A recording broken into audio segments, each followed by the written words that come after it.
Hi, good afternoon, and welcome to my channel. This is Mentor Dolores, and I hope you're all having a wonderful day today. Today is February 18th, and I started a bit earlier. I'm supposed to do it at 3 p.m. pero since maaga ako natapos sa work ko, I'm doing my live now. So, para mas mahaba-haba ang oras ko with all of you. So, good afternoon to all of you. Thank you so much for joining me, at I hope you can stay until the end of this live. So, it's been a while. Hindi ako masyadong palaging nakakagawa ng live because I also am doing a lot of things. I'm working with client and I also want to take care of myself. I'm not getting any younger. So, I just want to make sure that I'm taking it slow. Okay, so thank you so much for the love. Thank you so much for that support. And if you're not following me yet, please do follow me here on TikTok. This is Mentor Dolores, and I talk about anything about VA profession, and the workplace I'm a workplace advocate. What does that mean?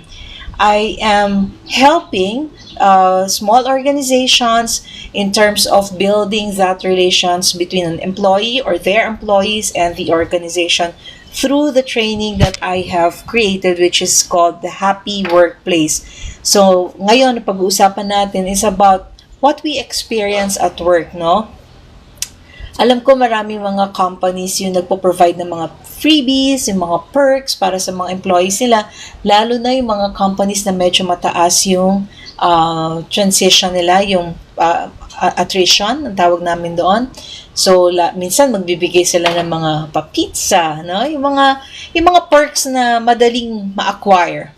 Pizza or raffle or something like that.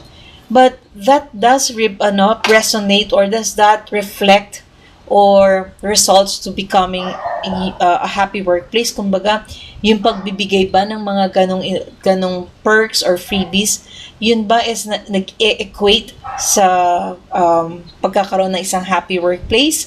Let's discuss that. And kung kayo ay nakaka-experience ng ganyan sa mga workplace nyo, let's discuss it. Malay nyo, magkaroon tayo ng magandang solution. You don't have to mention your company name para lang for your protection din, no? Use my platform as your venting area. Dito kayo ng hinanakit nyo. Address natin yan, and I will try to answer some of your queries to the best of my ability para makatulong din naman ako sa inyo. So again, yun ang pag-usapan natin. Sa workplace ba ninyo, do you experience that you are ang kapalit ng para wag ka na lang mag-ingay, o para wag ka na lang kumibo, o para wag ka na lang mag-complain? Ang kapalit ba ng mga bagay na yan ay meron kayong mga perks as free pizza or free massage day? Kayo ba nagkakaroon kayo ng ganyang experiences? If yes, anong pananaw nyo sa ganyang klaseng paraan na ginagawa ng isang organization or company na parang ang dating kasi they're trying to lure you, no? Na yung hinanain nyo or yung mga predicaments ninyo ay hindi na-address, but they're doing it in such a way na, ito, para wag ka na lang mag-ingay. Ito, bibigay namin sa inyo. So how do you think, or what do you think about that? Is it something that is valuable to you? Does it bring value sa inyo? Or do you think it's a band-aid solution? So let's talk about it para at least magkaroon tayo ng change of ideas, no? I could probably provide you some ways on how you can really resolve this kind of situations in your workplace. It will be hard kasi hindi naman lahat ng management. Change is something that it has to be acknowledged from top to bottom, top. Lagi yan ang dinidiscuss sa mga management or leadership training. Change cannot work, and it will not apply, or it will not be effective if the change will only be expected from the employees alone. It has to be both ways. Kailangan yung management willing to also adapt, willing to also make the change happen, and vice versa, ganun din sa employees. Kasi pag ang side lang ng employee yung ina-expect natin mag-change, pero yung management itself, yung talagang structure ng management ay nagpa-participate or hindi pinakikinggan yung idea of change or implementing change, wala ring mangyayari. Kasi it will all boil down to, it will boil down to, it will not work. Kasi nga, it's something that it's just being hidden or not being attended to. Nandyan siya, may problema, pero no one is really fixing the problem. Parang gripo. Tumutulo na yung gripo, pero walang nagmamalasakit para maayos yung gripo. Okay? So, kung meron kayong ganyan mga experiences, please write it down. Let's talk about it. Please do not avoid mentioning your company name para lang for your safety, no? How do you feel about that kind of the way yung approach ng mga companies na instead of addressing the concerns, they will just try to keep the problem and provide you with some things like, freebies. Let's hide the problem by providing this and that to our employees. Why is it that we cannot fix, or why is it that they're not open to fixing the problem, but instead providing you a something that to divert your attention to? Anong nararamdaman natin pagka ganon? So if you have this kind of experiences, or if you're experiencing it now, I think it would be nice that you open it up, let's discuss it, para mabawasan yung inyong dala-dala sa dibdib nyo. And let's figure it out how we can really work this out, di ba, Daneni? And I know it would take a while. It would take a very, again, it's a holistic approach. Hindi po pwedeng employees na nga nag-a-adjust. Hindi po pwedeng employees na nga willing to change. It has to be from management down to the pinakamababang role and going up. So, hindi siya lateral lang. So, it has to be two-way, no? So, kayo, in your office, what are the things that you have been observing that you feel like, kaya nyo binibigay sa amin to para wag kami mag-ingay? Or, wag nating anuhin yung mga problema na, for example, legal problems. Wag siguro yan kasi baka mamaya mas lalo kayo malagay sa alangan. And something that you observe in your office, it could be bringing toxicity in your workplace. So what is that you feel like, sana, imbes na ganito, ito ang gawin? You can voice it out here. You can tell me. We can discuss it. Just avoid mentioning your company name. What is it that you feel like it would be helpful to have a happy workplace kung yung ganitong sitwasyon ay na-address?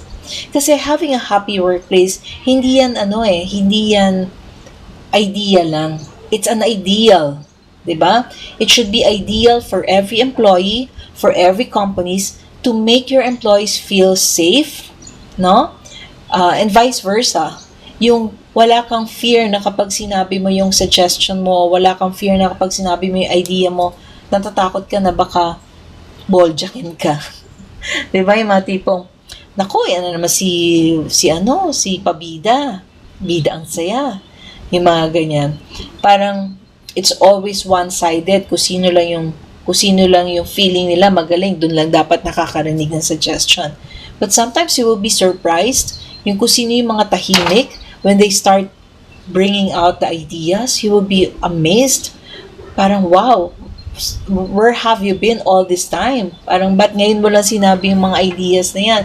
Why do they have to do that? Parang, why do they have to keep it to themselves? Kasi, ang feeling nila, it's not a healthy environment for them to voice out themselves. So, minsan, yung ideas, ang hirap na hirap tayong humanap ng mga solution sa mga problema within a company.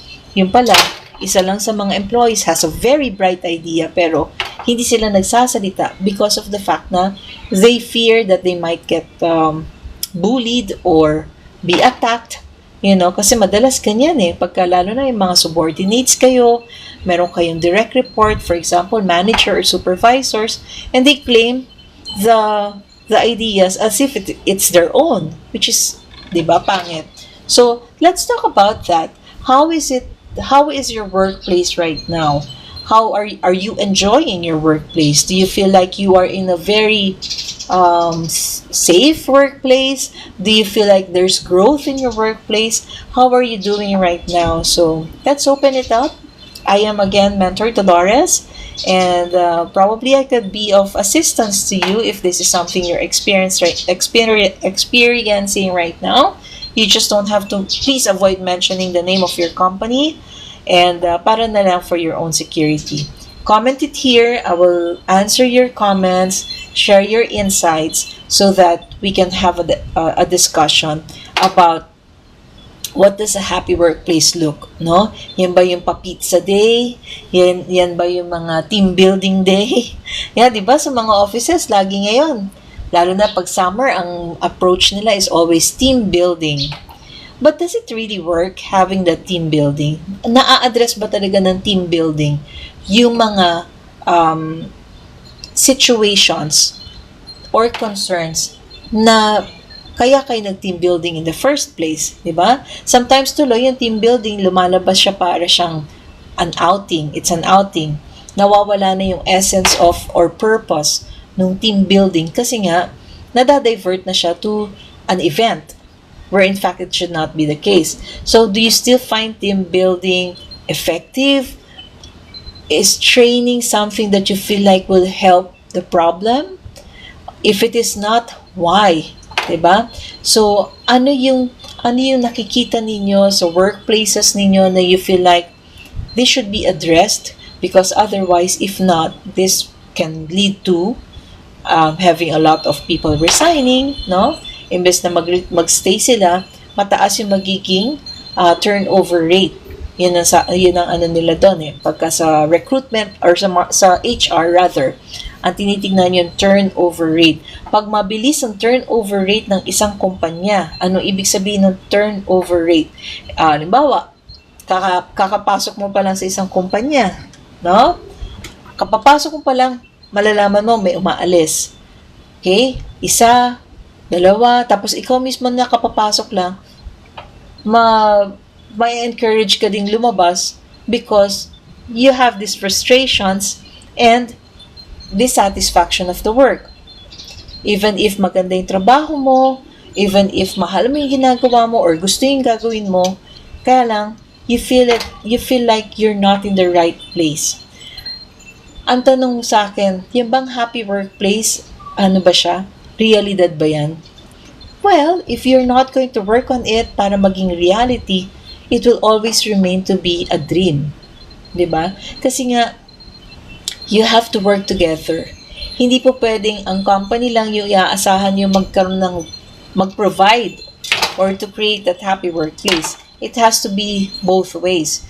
The employees, management are working together to address that gap, kung ano man yung gap, communication gap, para once and for all, nakikita ng employees na yung welfare nila is important kesa sa always KPIs, no? Welfare of the welfare of your employees, sorry, may lamok. The welfare of your employees are very important kasi if your employees are demotivated, if they feel like everything is being taken away from them. Parang sobrang energy, sobra na yung nakukuha sa kanila.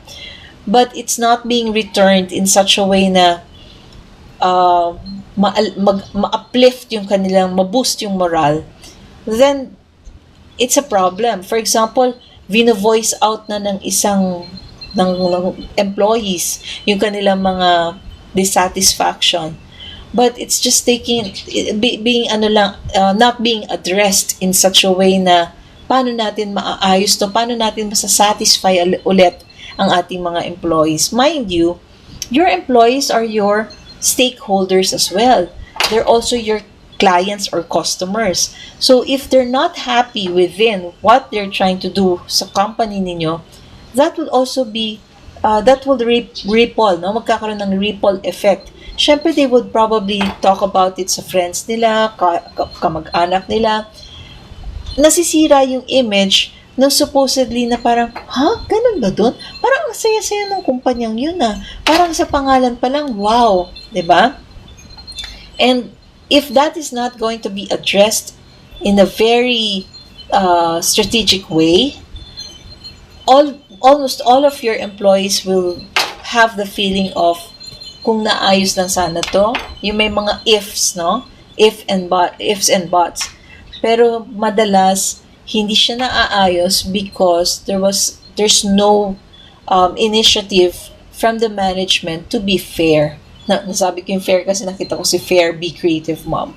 So kayo, how do you see yourself in your workplace if you're working right now? What is it that triggers, no? Yung parang sana ganito, sana ganyan. How do you envision your workplace to be a happy workplace? What does it mean for your office or your workplace to be happy? Can you share your comments here sa comment section para we can discuss about it? And if you're experiencing something like what I'm talking about, we can share our ideas. So again, a happy workplace is not free pizza. No, hindi siya yung perks. It's not birthday celebration or birthday cake because it's your birthday, or ano ba yung mga free massage. It's not always like that. That can also help alleviate the feeling of your employees, pero if their voices are not being heard and if they are not part, ang masaklap minsan sa isang kumpanya, the workers are treated as workers. Yung suggestions nila are not being heard because yan ang position mo, ito position ko. If your management doesn't know how to lead, again, that is a huge problem because leadership is a skill. And sometimes, hindi naman natuturo ang leadership eh. Diba? You have to go through a process of understanding how to become a good leader. I've read this book of Stephen Covey, The 7 Habits of Effective People. 7 Habits of Effective People. Sabi niya, management is trying to do the right thing. Management. Leadership is making things right. Okay? So, magkaiba ang perception or perspective rather ng management at ng leadership. Management is ensuring that you will be doing the right, making things right. Dapat may processes, dapat may systems, dapat merong feedback mechanism. It involves to that. Dapat may performance evaluation para alam ng tao mo, am I being effective or not? Hindi naman kasi ibig sabihin ng performance evaluation is always, it's always, yeah, your baby. Hindi naman ibig sabihin ng performance evaluation is always kalakip ng increase. Dapat yung increase, syempre part yun ng equivalent yun, not equivalent, sorry. Performance evaluation does not equate na merong increase agad, but performance evaluation helps for employees to understand where do they need to improve. Okay, lalo na kung ang feedback is what's that criticism? Yung feedback nila hindi nagki-criticize, hindi mo kini-criticize na si ganito kasi ganyan siya. That's not feedback.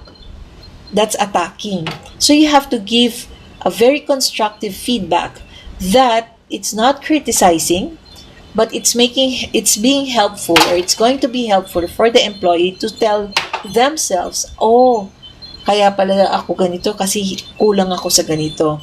That's how they now see and understand what's missing or what's lacking. Okay? So, lahat ng components na yan, important yan, hindi mo pwede baliwalain yan kasi at the end of the day, if you do not have good systems, then your management is not really running right. Leadership is doing the right thing. So if your management structure is right, is good, then your leadership skills could also, it will reflect. Kasi you want to make sure that the welfare of your employees are covered, they are being taken care of, because when they're happy, when employees are happy, it will also result to having good business. Meaning to say, they are motivated. They will perform to the best of their abilities. They don't have to wait for instructions because they know very well ano yung responsibilidad nila, what are they accountable for, and they see to themselves na gagawin nila to without being asked. Because alam nilang, kailangan nilang gawin, and they're happy doing it. Dahil may clarity, may transparency. Pero kung walang clarity, hindi clear sa mga tao, sa empleyado, ano bang ine-expect ng company sa kanila, gusto lang pumasok ka, dapat magtrabaho ka, dapat mag 8 hours ka, dapat ma-deliver mo to, puro dapat, then you're not being a good leader. A good leader understands the situation, assess the situations, and if you know what the situation is, you also find a way of addressing it, not keeping it or not ignoring it. Once you ignore the problem, why is it common? It's common because a lot of leaders doesn't have the skills, doesn't have the right skills. They become, they have the position, they have the title, but they do not understand what does it mean to become this. For example, I'm a manager in a company. The title is manager, but what is my responsibility as a manager? I am not aware. Because the role was just given to me, palagay ko, kadalasan na nangyayari dyan kasi matagal na to sa kumpanyang to, kaya dapat ibigay sa kanya yung role. Gets nyo? Nagiging ganon dahil merong nababypass yung process. Baka nga walang process in the first place. So if the management structure is not clear, hindi nga, sabi ko nga, management is making things right. Leadership, management is making things right. Leadership is making the right thing. Magkaiba yun, ha? Kasi nga, management, meron kayong structure, may processes, may systems. Leadership is applying to make sure that these processes, these systems are in place to make sure that the welfare of the employees from top to bottom are being taken care of and being addressed and being resolved in a very professional way, na hindi tinitignan na pag nag-complain ka, para kang lagi yung reklamador. 'Di ba? So, kung ganun yung magiging pananaw ng isang leader, that's not leadership. That's poor leadership because they don't know what they're actually doing. So, it's the title is clear, but the responsibility is not. So, sad to say, there are a lot of companies na ganyan ang ginagawa or nagagawa because of there's no clarity, hindi sila na-provide ng tamang not lang training, development, no? Hindi na-develop ng tama yung mga nasa leadership. Kasi pwedeng, yun nga, sa tagal nila, sa pagiging supervisor or whatsoever, sila yung napopromote nang hindi na-develop yung kanilang leadership skills. They only know that it's a title, tumaas ang title nila, tumaas ang sweldo nila, pero nalimutan nila yung responsibility and accountability of the role itself. Ang naiisip is, boss na ako. Nagkakaroon na ng ganong mentality. Boss na ako ngayon. Na-promote na ako. Kalakip ng promotion. Minsan, madalas, yumayabang. So, nalilimutan nila na yung, sabi nga sa Spider-Man, with great powers comes great responsibilities, di ba? So, pag mataas ang role mo, mas mataas din yung responsibilidad mo kasi that's expected of you. But because most companies, they forget to look at the qualities of what a leader should be, but they look into the tenure, no? Ito, matagal na to dito, dapat ma-promote na to. Dapat. Does the word dapat qualifies for that person to be promoted in the first place? 'Di ba? For example, itong tao na to, tumagal lang siya dito pero wala naman siya naging parang improvement, hindi siya nag-training to improve yung sarili niya because tenure alone ang nag-push para ma-promote siya. So what do you expect? What are you expecting from that person na how to perform? 'Di ba?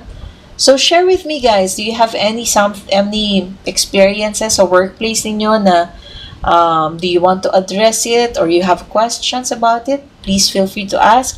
Just don't mention your company name for your protection and your safety. So marami kasing bagay na hindi na-address sa office base or sa office, kaya yung mga tao um, they're unaware of how to do it or how to manage it.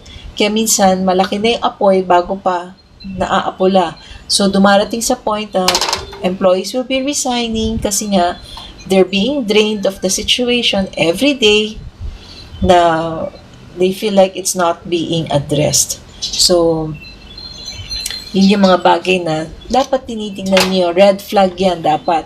Kasi, if you want to stay in a happy workplace, hindi naman ibig sabihin na pagpasok mo pa lang sa office na yun, good morning everybody, hi, it's a wonderful day today. Hindi naman ganon. You feel the vibe of everybody's collaborating, everybody's united in terms of, alam nila pag may problema ka, they listen to you, they find solutions, no? Pero kapag nasa environment ka na toxic yung workplace, wapakels, diba? Nakakunot na noo mo, wala silang pakialam, bibigay pa rin nila sa iyo yung trabaho. O gawin mo to kasi sabi ni ganito. Lalo na yung mga madalas mag-name dropping. Oh, that is so, I hate that when I was working.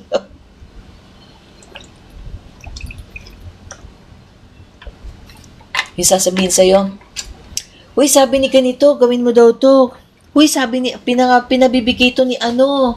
Tapos yung name drop nila, syempre, hindi naman in-name drop yun kung mababa yung role nung name drop nila, no? They will always use the name of the person na feeling nila, yun yung dapat gamitin na name para gawin mo yung trabaho. May fear factor. Is toxic positivity a thing sa workplaces?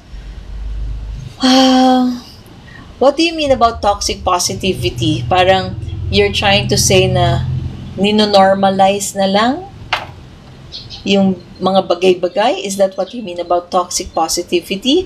Hello, Danny! Thank you so much for joining me, Danny and Daneni. So what does toxic positivity mean to you? Does that mean parang toxic workplace pero you're trying to make it look like, no, this is okay? You know, you're trying to convert it to an idea na it's okay. Parang you're making it normalizing the toxicity. Parang ganun ba yung gusto mo sabihin? Well, somehow, yes, that happens because there's a fear of pag vi-noise out natin to, baka they would look at us as nagko-complain. Baka kapag pinag-usapan natin to, iisipin nila we're against the management. Yeah, that's true. Kasi nga, if they do not understand how to resolve problems, and ang problema pa nga kung may problema, hindi na nga nire-resolve, hindi pa pinakikinggan kung ano man yung hinanaing ng mga empleyado. That is very problematic kasi demotivating yung kalalabasan nyo. You're actually pushing your employees to be demotivated. Once employees are starting to feel like crap, no? Papasok pa lang sa umaga, parang, papasok na naman ako. Kasi that's the sign eh. When you feel that sign or when you're seeing those signs, it's just telling you that you're not happy with what you're doing. And if there are managers here or supervisors here, I hope you're listening. What makes you happy? That's a question that you have to ask yourself. Am I happy when I wake up in the morning and say, thank you, God, for this work? Kung ganun na magiging pananaw mo, then you're happy. Pero kung pagising mo pa lang, oh my goodness, papasok na naman ako, that's not a sign of being happy. that's a sign of being burned out, you know. And when I was younger, I heard this from Senator Robin. No? Sabi niya, hindi uso sa age group ko din. Hindi kami familiar sa word na depression when we were younger. Maybe because wala kaming ibang outlet for us to know the meaning of that, or what does it mean, or bakit maraming malungkot. Wala kaming way of knowing, no? Kasi there's no social media.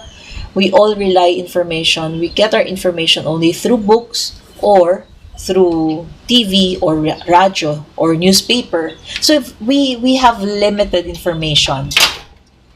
Anxiety. So anxiety is something that it's not just going to be think positive. Hindi po pwedeng ganun lang. You have to find the root cause of where is it coming from. And I will not deny this. It's me, Destiny. I came from a situation na nagkakaroon ako ng anxiety. Okay? And that's why ko na-realize na kaya ko naisip yung program, yung training program na Happy Workplace, because I came from a situation that I feel like I have the fear of leaving the position or the work because I know malaki yung mawawala sa akin. I was afraid because I don't know ano expectations ko after. Right? So, that being said, I already told myself na parang, okay, this is not a good way of waking up and thinking of paano ko aalis, paano ko magre-resign, anong gagawin ko, paano ko maghanap ng kapalit. I didn't realize na nagkakaroon na ako ng anxious na ako sa sitwasyon ko. When I made the decision, and I'm not saying you do this, okay? You can find the root cause. This is something that you have to do. Find the root cause. What is causing you to feel that way? If you can identify, then you can say, I will make a way to resolve this. You just have to do it step by step. You cannot just do it once, no? Na hindi, mag-shift ako ng personality, magiging masaya ako. It cannot work that way. Kasi, teka lang, may ano lang.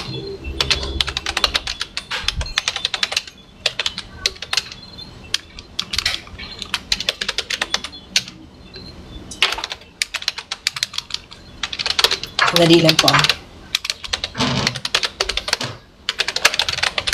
Hindi mo kasi siya po pwedeng sabihin lang na I will flip the situation, by tomorrow masaya na ako. 'Di ba? Hindi ganun kadali 'yon. You really have to find out what is causing you that feeling. Where is it coming from? Those are the things that you have to ask yourself. Kasi if you find out, if you know, if you can figure it out, then you can understand how to slowly address the situation. Kasi it's not a magic there's no magic formula for that. However, ikaw ang makakatulong sa sarili mo.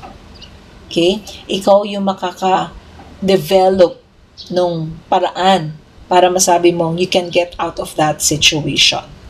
Alright? So, try to think about where is that anxiety coming from.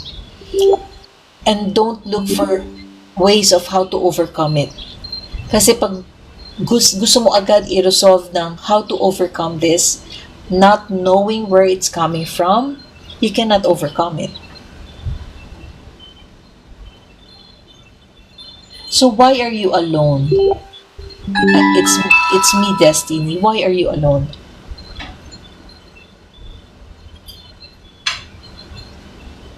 Can you tell me why are you alone? Do you mean you're not married yet? You're still single? Is that so? It's me, Destiny. So again, wag niyo hanapin agad yung how to overcome. Kasi you cannot overcome something, you cannot resolve a problem kung hindi niyo pa alam kung ano yung problema.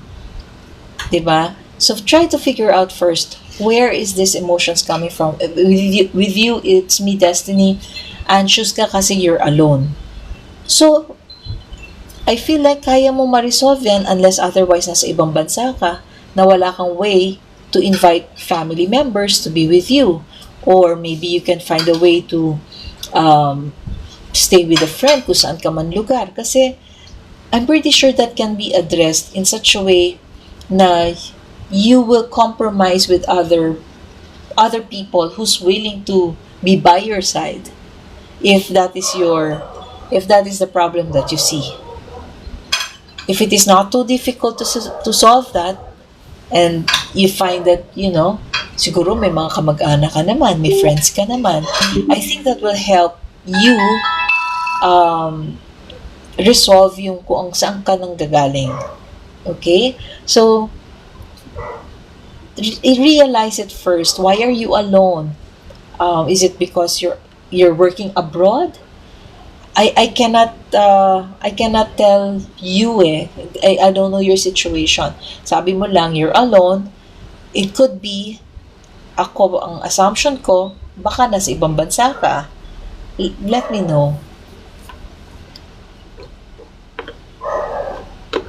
If you're having that anxiety, then mingle. Probably it would be the best way for you to do is to go out with your friends, do something what you love to do, enjoy your time pag may day off ka, para at least nadadivert mo yung sarili mo to becoming more positive. Okay? Now, let's go back to the nanny. Sabi mo, yung sinabi mo, not addressing the main problems, puro band-aid solutions. They will not realize that they're just giving band-aid solutions until such time the problem really blows up in their face. And kung kailan malaki na, doon sila magta-try to resolve it. And madaming kumpanya, ganyan, kung kailan malaki na yung problema, tsaka nila sasabihin, isang nakikita ko dyan, yung ego. Yung ayaw tanggapin na may mali sila. But it's actually not saying mali kayo eh. If you are the management and your fear of saying, oo, mali tayo, or ayaw nyong ipakita sa employees nyo na mali kayo, you can actually look for a way to explain that na hindi ganun ang feeling nyo. Kasi wala namang masama kung i-admitin nyo sa sarili nyo na may pagkukulang kayo. You're also human. Hindi ko mataas ang position nyo, you're always right. Diba? Parang sa bahay, yung mga anak natin, ako, I have 3 kids. Hindi naman sa lahat ng pagkakataon, yung sinasabi namin is tama. Kasi po pwedeng sa pananaw namin, tama, pero sa mga anak namin, may situation sila na nakikita na hindi namin nakikita. So, if the management is open to that kind of communication, open door policy, may open door policy pero ayaw niyong pagsalitain ng maayos or ng freely, no? Dapat allow them. Kayo naman as employees, if you have the open door policy, meaning to say you can speak freely, choose the words din naman. Kasi minsan, naa-abuse din yung opportunity na may open door policy. Ang ginagawa, attacking. Maging strategical din kayo. Imbes na you're attacking, you write down what are your concerns. Okay, these are the concerns that we want to raise. Wag kayo agad humingi ng solusyon. Binibigay niyo yung concerns kasi you want them to be aware of the situation for them to find ways on how to address that concern. Wag ninyong i-demand agad yung solution kasi minsan it's hard to provide the answers or the solutions to it. Bakit?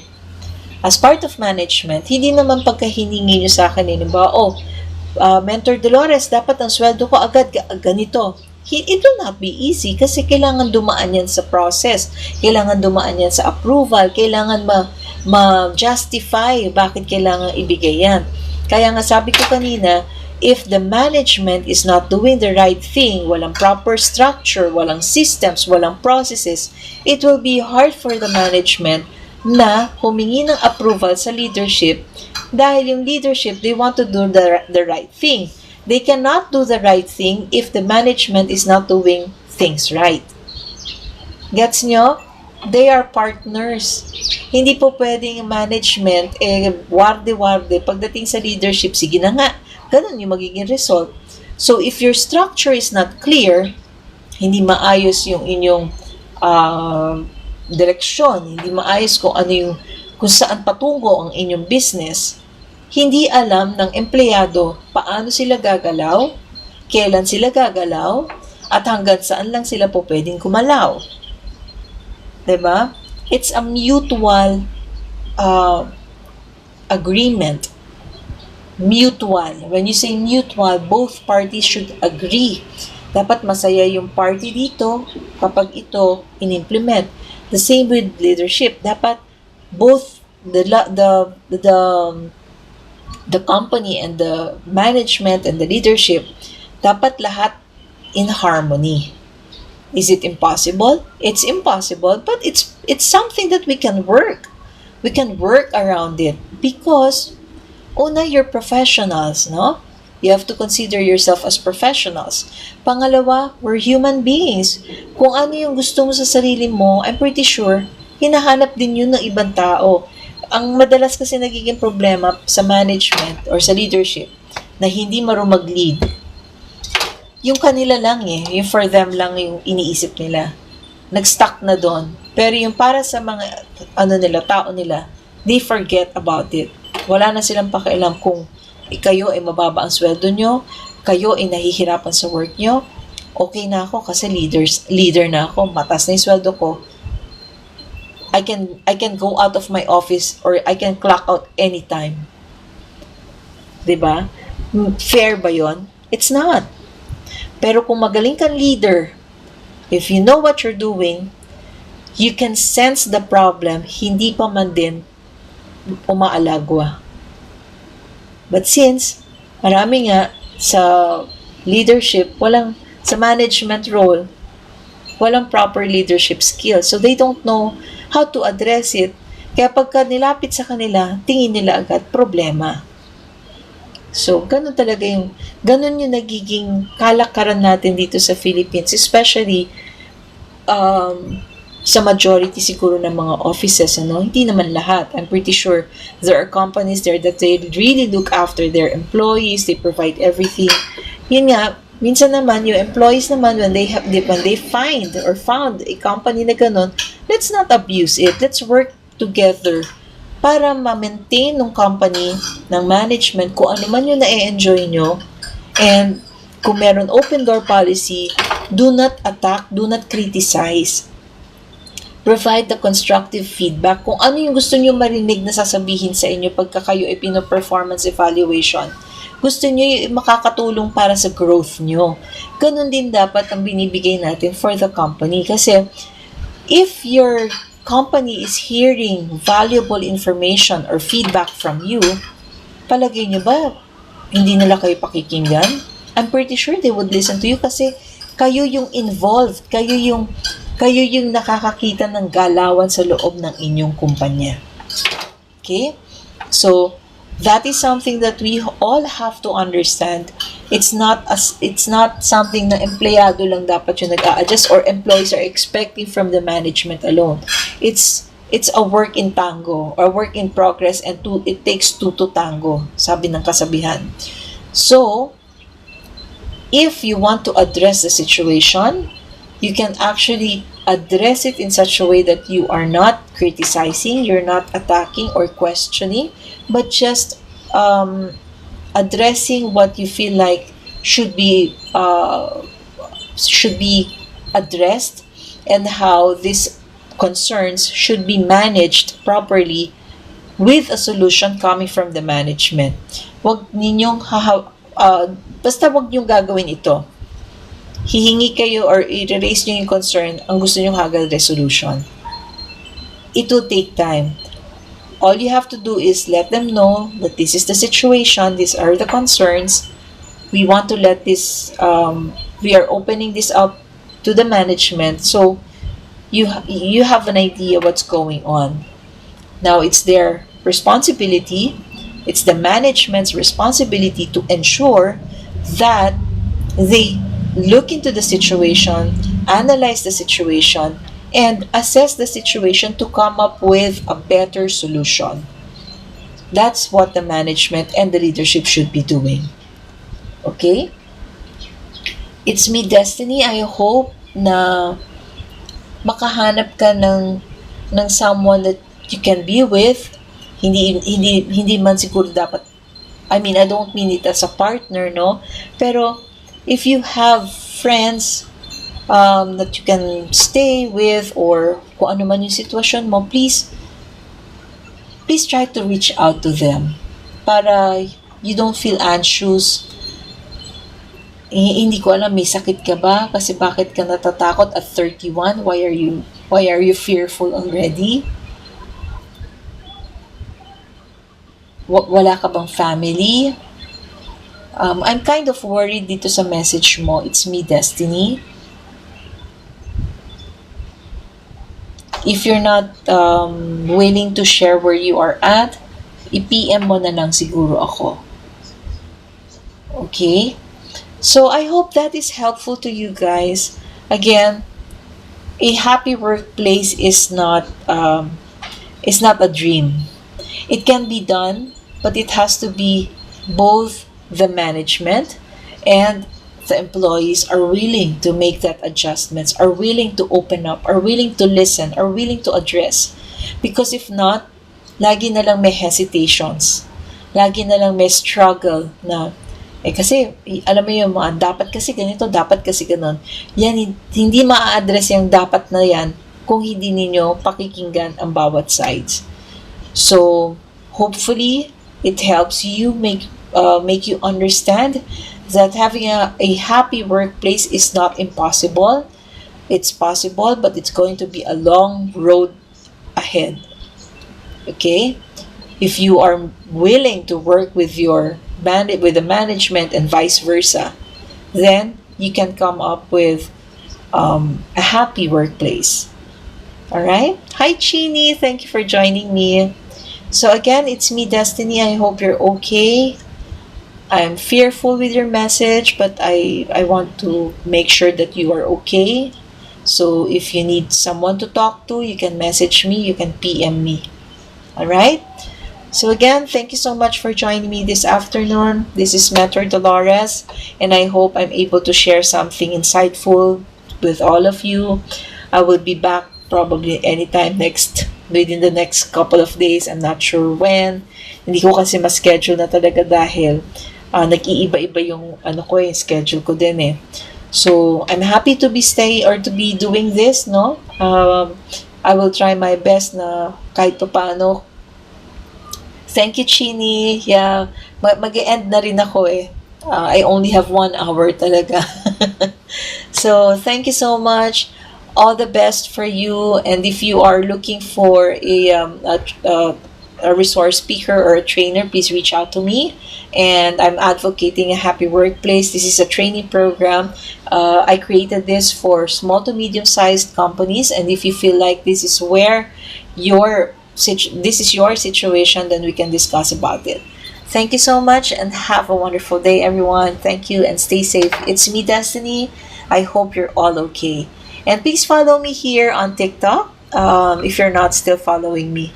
Again, thank you. Bye, Chini. Bye, everyone.